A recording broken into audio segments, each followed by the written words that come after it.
All right, here's some tips on number 9 in Messiah, O thou that tellest good tidings. So I'm just going to play through the first few lines.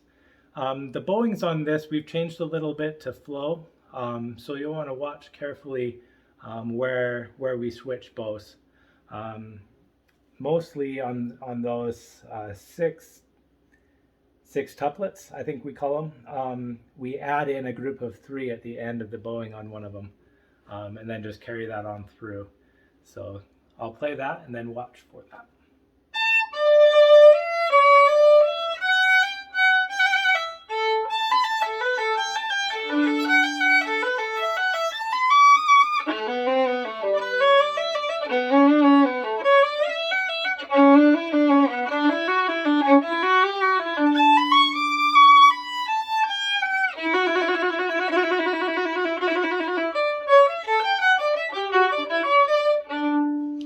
So we want to keep it nice and light, and then watch those bowings. Yeah, fingering is tricky too. You want to find fingering that will help you not have to switch strings as much. For example, on the second line, on the last measure and the pickup to that, I shift up to first finger in second position there. So I'll just play that whole line with the pickup from the previous line, and we'll talk about it when we get there.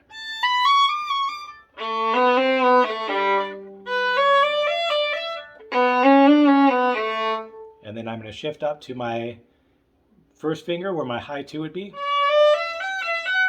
And then I'll stay there and play 2 on the G string.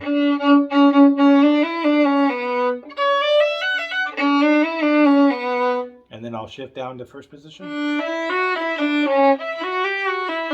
And then I'll shift up to third position here. So you can break up each group there and see what fingering you want to do. You may do something different than mine. But go ahead and stop each one and see how it works and if you need to switch strings in the middle of it or not.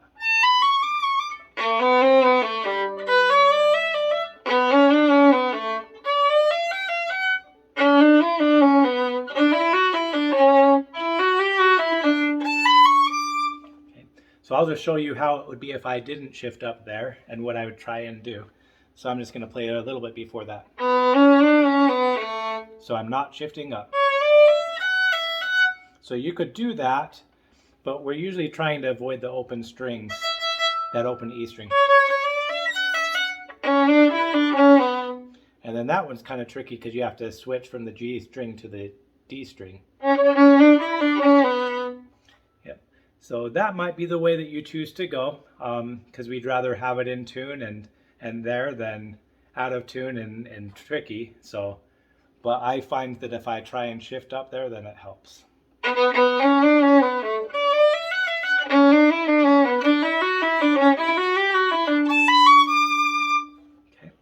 So the next part that I wanted to go over is on the next page, the measure after G.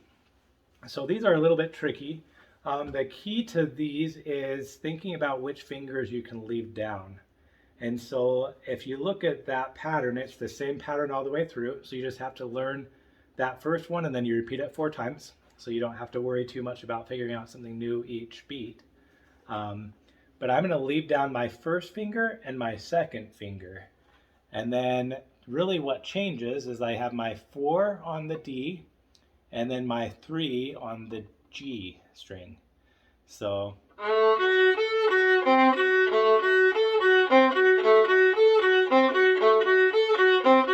okay, so those are the things moving. And really it's the same note. So you're listening kind of for that. You're listening for that to come out a little bit. You don't really want to emphasize that, but that's kind of the thing that's different in that pattern and changes. So you can kind of watch that. So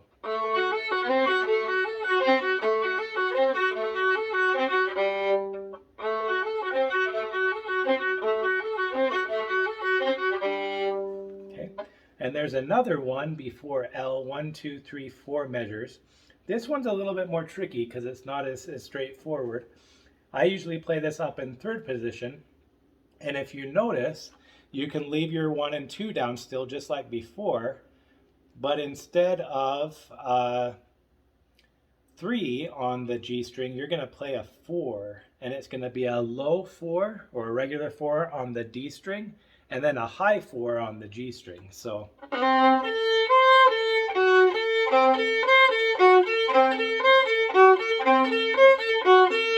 okay, so it's kind of a similar pattern.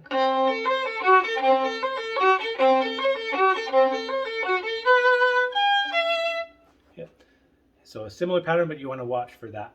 And if you're needing to get the intonation up there, go ahead and play it down in first position so you can hear how the notes sound, and then jump back up in third position. So I'm going to play in first position.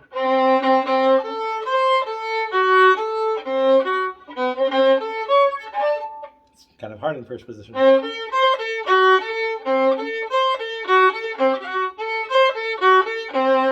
Okay.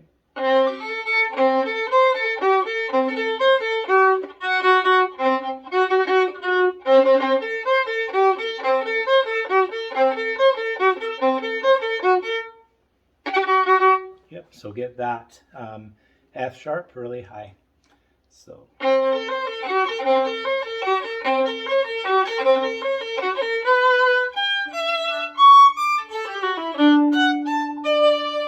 Okay, all right. As always, make sure that we don't rush those 16th notes, just play them right in time. Go ahead and play this one with your metronome, and then get it up to speed there. For my notes, it seems like he has the 8th note is at 160. So go ahead and play through that.